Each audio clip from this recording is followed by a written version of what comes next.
Welcome, my friends. After years of listening to older adults, I know some problems are too personal to talk about, like feeling less fresh or confident even when you've done everything right. I recently spoke with Martha, 68, who noticed her daughter opening windows and friends keeping their distance. She was heartbroken, but here is the truth. Nearly 40% of women over 60 face this issue. And it's not inevitable. In this video, I'll reveal 7 everyday mistakes that secretly cause this problem, and how simple changes can fix it fast. Stay until the end, because mistake number 7 transformed Martha's life in just 48 hours. Mistake number 1, the quick clean trap. Now, let's talk about the first common misstep I've seen countless times in my practice. It's what I like to call the quick clean trap. Many of us, especially as we get a little older and life seems to get busier, fall into this habit without even realizing the hidden dangers. You see, Betty, like so many wonderful women I've known, truly believed she was doing things right. After using the restroom, she'd quickly wipe front to back, thinking that was sufficient. It's what we were taught, right? A fast wipe, and you're done. But what she didn't know, and what so many of us simply aren't told, is how much harm that seemingly innocent habit can cause. From a doctor's perspective, here's why this seemingly quick and efficient method can become a real problem, especially for us as we age. When you wipe from back to front, even just a little bit, you're unintentionally pushing bacteria directly toward your urethra. Think of it like a little highway for germs, guiding them right to where they can cause trouble. This creates an almost perfect breeding ground for those nasty, odor-causing infections that can be so hard to get rid of. Now, why does this become even more critical as we get older? Well, it boils down to some natural changes our bodies go through. As we age, our tissues, particularly in that delicate area, become thinner and more sensitive. It's just part of the journey, folks. This means they're much more vulnerable to bacterial contamination and irritation than they were in our younger years. It's like the protective layers aren't quite as robust. And there's another layer to this. That quick, clean method often leaves behind tiny bits of residual urine. You might not see it, but it's there. Over time, that urine can crystallize. And guess what happens then? It starts to create that persistent, telltale ammonia smell that seems to follow you everywhere, making you feel self-conscious and just plain uncomfortable. I remember Martha telling me, her voice filled with quiet despair, "Doctor, I just feel like I always have this smell, no matter how much I shower or how clean I try to be. It makes me dread hugging my grandchildren. I feel so dirty, even when I'm not." That feeling of always being on edge, constantly worrying if someone else can notice, truly weighs on a person. It can chip away at your confidence, making you withdraw from social gatherings and even from those precious moments with family. This isn't just about a smell, it's about feeling good in your own skin, about being able to live your life fully without that nagging worry. And Betty's experience isn't unique, not by a long shot. Dr. Sarah Martinez, a leading urologist who has seen thousands of patients just like us, shared with me that she observes this exact mistake in a staggering 85% of her older patients. It's simply that common. But here is another piece of the puzzle that often goes unnoticed: the choice of toilet paper.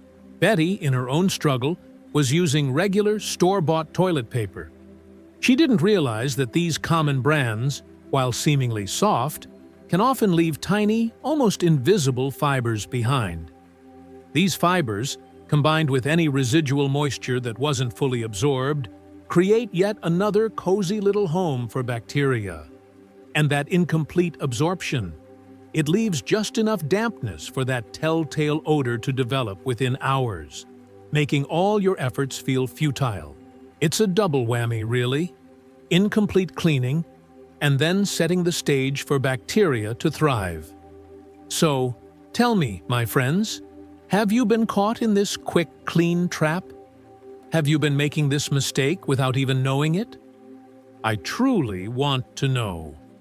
Please comment yes below and let me know. Your experience might just be the confirmation another woman watching this video needs to feel less alone. And remember, there is absolutely no shame in learning better habits at any age. Betty often says she wishes she had known this decades ago, but she's so incredibly grateful she learned it when she did. It's never too late to feel fresh, clean, and confident again. Mistake number 2, the soap selection disaster. Now, let's move on to our second common misstep, something that nearly destroyed Betty's social confidence completely. The soap selection disaster. Just like many of us, Betty was using heavily fragranced soaps and body washes. She believed, quite understandably, that these strong scents would help mask any unpleasant odors. It seems logical, right? If something smells bad, you cover it with something that smells good. But what Betty and countless other women didn't realize was that these very products were actually making everything dramatically worse. And here's the scientific reason why this happens, in a way that's easy to understand. Your intimate area has a truly delicate pH balance, usually between 3.8 and 4.5. It's naturally a bit acidic, and that's by design. This slightly acidic environment acts as your body's natural defense, preventing harmful bacteria from growing out of control. Think of it like a carefully balanced garden. Now, most commercial soaps, the ones you see on every store shelf, have a pH between 8 and 10. That's highly alkaline, the exact opposite of what your body needs in that delicate zone. So, when Betty used these products daily, she was essentially disrupting her body's natural protective barrier. She was throwing that delicate garden completely out of whack, creating an environment where those odor-causing bacteria could and did flourish. So, what's the simple fix? The solution truly shocked Betty, and it might surprise you too. For daily cleansing, simply use plain warm water. That's it. Your body, believe it or not, is brilliantly designed to maintain its own cleanliness in this area. It has its own built-in system. If you absolutely feel you must use soap, choose an unscented, pH-balanced cleanser specifically designed for intimate areas. And here's the key. Use it sparingly, no more than twice a week. Don't overdo it. Betty switched to a specific routine that transformed her confidence. Every time she used the bathroom, she'd rinse with warm water, followed by gentle patting dry with a clean, soft towel. And just twice a week, she used that pH-balanced intimate wash, but only externally, never internally. She told me, "Doctor, within 1 week of making this change, my daughter actually commented that I seemed fresher during our weekly coffee dates." Imagine the relief! The constant worry about odor began to fade, and she started accepting social invitations again, something she had been avoiding for months. Your body is incredibly smart. Sometimes giving less is actually giving more. It's about working with your body's natural processes, not against them. So, what soap are you currently using, my friends? Take a moment tonight. Check that label. You might be truly surprised by what you discover. Many women don't realize that the very soap they've used for years might be the silent culprit behind their embarrassing problem. Please, share in the comments what you find. Let's help each other learn and grow. Comment "Wow" if this information makes you think differently about your shower routine. Mistake number 3. The fabric prison. All right, let's talk about our third common mistake. One that's perhaps the most heartbreaking because it involves the very clothes we choose to feel confident and comfortable in. The fabric prison. Betty, a lovely woman, found herself trapped in this very common habit. She loved her polyester pants and nylon underwear. She chose them because they were so easy to care for. They looked neat, and let's be honest, they're often quite affordable. She had no idea, absolutely no clue, that these very materials were subtly suffocating her skin and creating the perfect storm for persistent, embarrassing odors. To make Betty's situation even worse, she had a habit of wearing the same underwear all day, sometimes even through light exercise or long outings. You can probably imagine what happened then. All that accumulated moisture and bacteria just created a vicious cycle. Each passing hour made the odor problem more pronounced, more ingrained, and more difficult to ignore. So, what's the simple, yet profound, solution? The transformation for Betty began with a very straightforward wardrobe shift. She switched to 100% cotton underwear, and this is key. She started changing it twice daily. Cotton is a wonderful fabric because it actively wicks moisture away from your skin and, vitally, allows air to circulate. It lets your skin breathe. She also made an effort to switch to natural fiber pants and skirts whenever possible. Fabrics like linen, cotton, and bamboo blends became her new best friends. But here's the specific strategy that truly changed everything for Betty.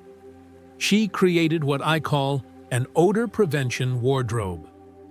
This meant loose-fitting cotton or linen pants for daily wear. It meant breathable cotton underwear, and she opted for white because it's easier to bleach and sanitize effectively. Crucially, she eliminated all synthetic blends from her intimate clothing collection. Within just 2 weeks, Betty noticed a huge difference. She felt fresher throughout the day. That persistent worry about odor during long outings began to disappear. She even started wearing lighter colors again, something she'd avoided for months out of sheer fear. Here's a practical tip that truly changed things for her. And it's so simple. Keep an extra pair of cotton underwear in your purse. If you're going to be out for an extended period, simply change them midday. It sounds like such a small thing, but this one habit gave her the confidence to accept dinner invitations and rejoin her beloved book club. So, I invite you, my friends, to look in your underwear drawer right now. What percentage of what you own is synthetic versus natural fibers? Don't be shy. Share your findings in the comments below.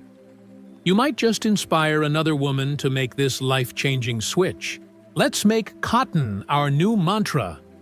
Mistake number 4. The nighttime negligence. Let's move on to our 4th common mistake. Something many of us do every single night before bed without a second thought. And it could be quietly undoing all your hard work. This is what I call nighttime negligence. Betty, a woman who truly valued comfort, would dutifully put on her favorite flannel pajamas and climb into bed. She thought she was being cozy and comfortable, which she was, but what she didn't realize was that her nighttime routine was actively working against her. It was creating an 8-hour breeding ground for those very odor-causing bacteria we're trying to eliminate. What made Betty S.'s situation particularly challenging was her very common habit of wearing the same pajamas multiple nights in a row.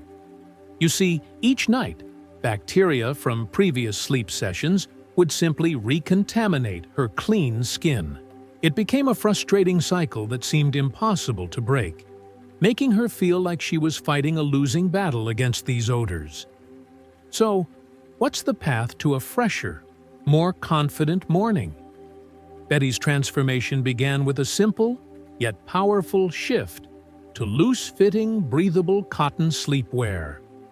But here's the game changer that most women, even those who know about cotton, often miss. She started sleeping without underwear 3 nights a week. This seemingly small change allowed for complete air circulation in that delicate area, giving her skin time to truly reset its natural bacterial balance. It gives your body a chance to air out and recover. Her specific nighttime routine that changed everything looked like this: fresh cotton pajamas every single night. No underwear on alternating nights. She also made a point to keep her bedroom cooler to reduce sweating, and she even placed a small fan near her bed to improve air circulation. It's about creating an environment where your body can thrive, not just survive. And here's another crucial element that made a dramatic difference, something many people overlook. She started changing her bed sheets twice a week instead of just weekly. Think about it. Bacteria from previous nights can linger on your sheets and then recontaminate your clean skin, creating that hard-to-break cycle. Fresh sheets meant a fresh start for her skin's natural balance every few days. The results for Betty were truly remarkable. Within just 10 days, she woke up feeling fresher, more confident, and genuinely ready to face the day.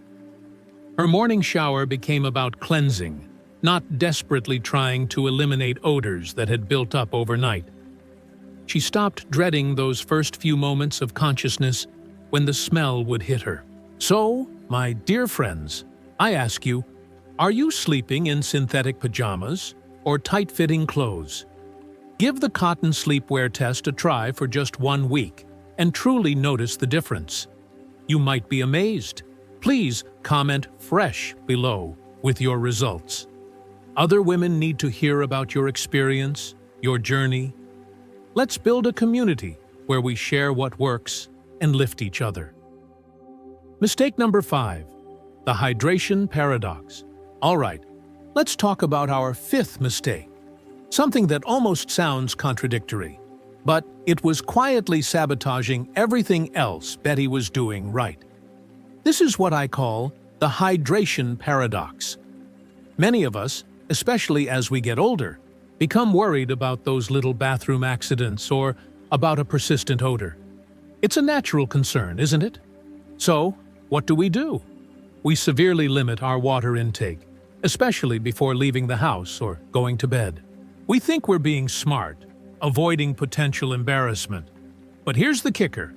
This creates a vicious cycle that actually makes your odor problem infinitely worse. Let me explain the science behind it. When you don't drink enough water, your urine becomes highly concentrated. It's packed with waste products, and that's when it develops that strong, unmistakable ammonia smell. Think about it. Less water means everything is more packed together. This concentrated urine isn't just smelly, it's also more acidic.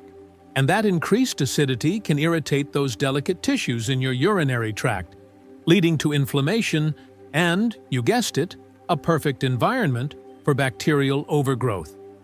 Betty's fear of accidents was actually creating the very odor problem she was desperately trying to avoid. It's a classic example of trying to solve a problem in a way that just makes it worse. So, what's the empowering solution? It required Betty to overcome her fear and learn to trust the process. And I promise, you can too. She began drinking 8 glasses of water daily. That's about 64 ounces, spacing them evenly throughout the day, rather than avoiding fluids entirely. Yes, she visited the bathroom more frequently at first, but within a week, her urine became much lighter, nearly clear, and significantly less odorous. It was a tangible sign of progress. Here's the specific hydration strategy that changed everything for her. She drank most of her water before 6 p.m. and reduced her intake in the evening. This maintained all the crucial hydration benefits during the day while minimizing nighttime disruptions, so she wasn't up every hour. She also discovered that unsweetened cranberry juice, just twice a week, helped maintain urinary tract health and further reduced bacterial buildup. But here's a real breakthrough insight she learned. She started drinking water immediately after using the bathroom. This simple act helped to flush any remaining bacteria and started the dilution process right away. To help her remember, she kept a water bottle in every bathroom, a little visual cue. The transformation was truly remarkable.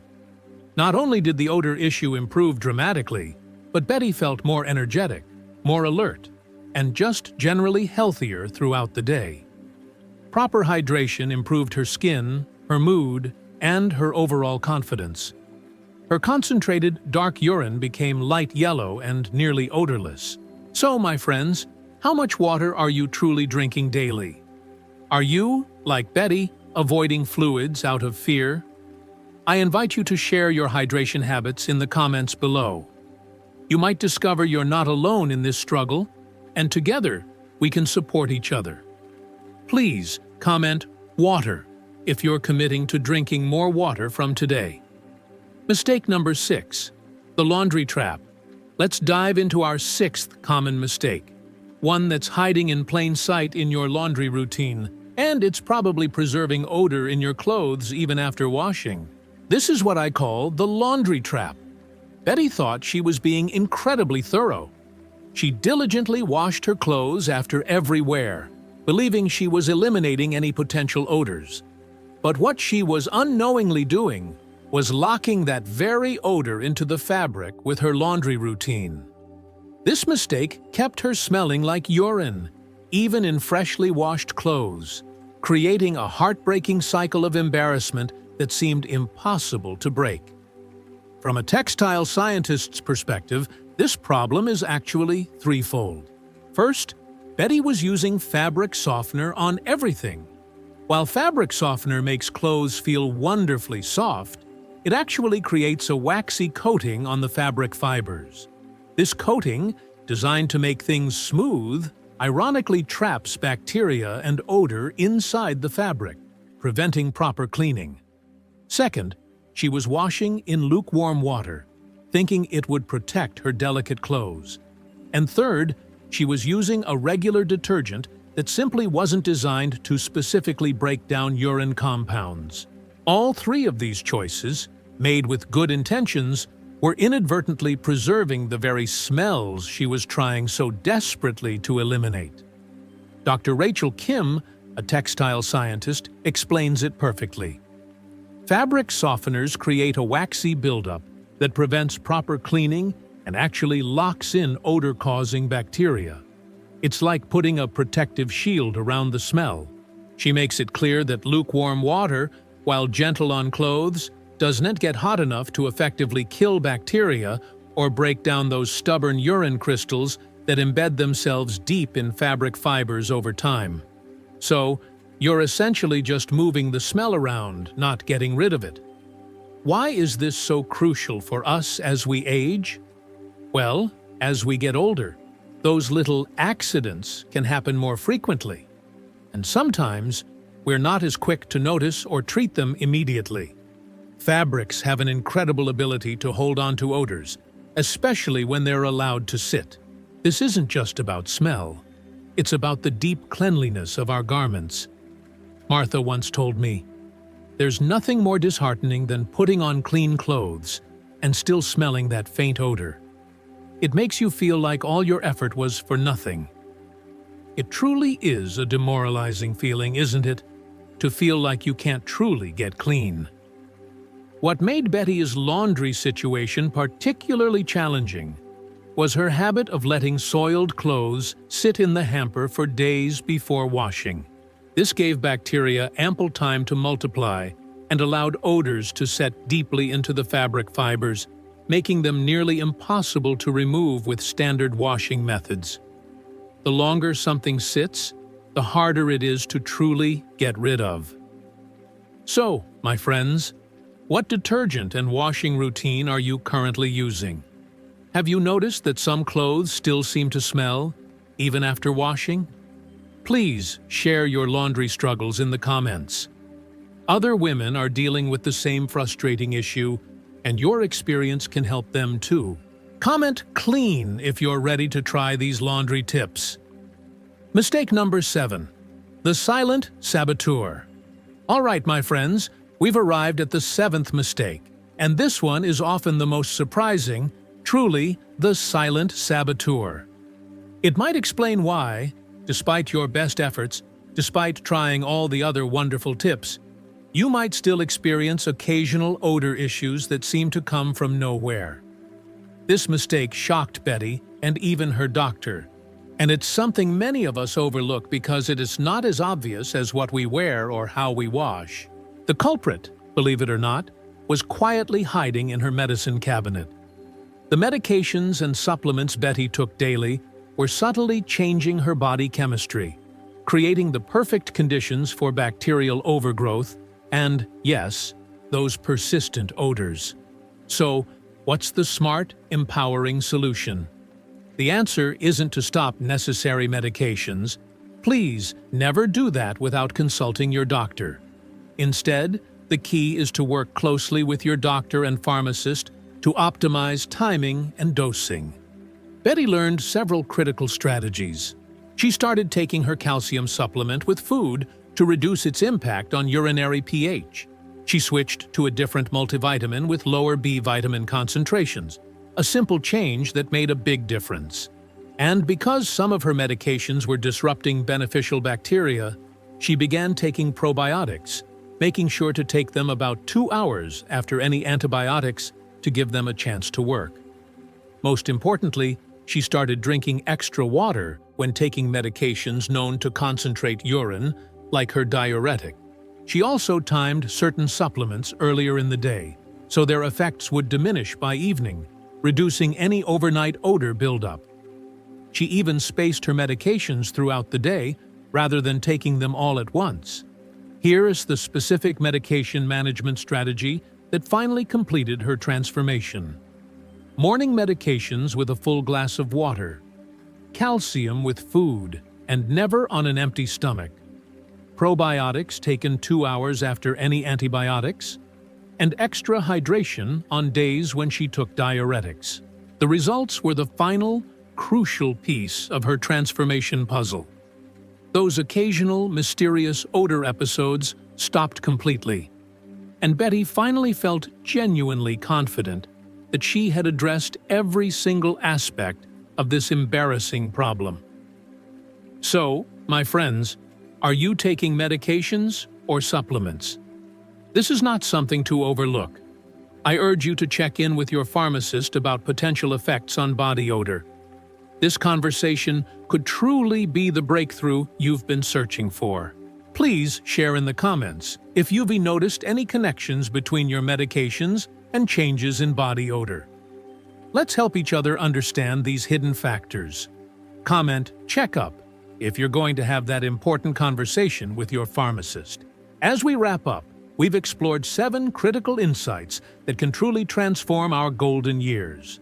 But knowledge, as they say, is only powerful when we put it into action.